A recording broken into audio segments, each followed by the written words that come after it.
Hello guys, in this tutorial I'm going to show you how easy to use AOS animation in Angular project. First of all, you need to install it.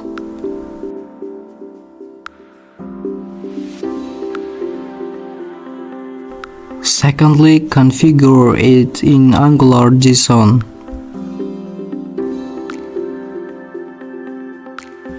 And we have something to do in app component TS. And we have some error. To resolve it, we should install types of AOS, which is shown in the description of error. And error disappeared. Before testing, don't forget to restart your application. Let's have a test. So I have a box to animate. Let's choose a animation for it.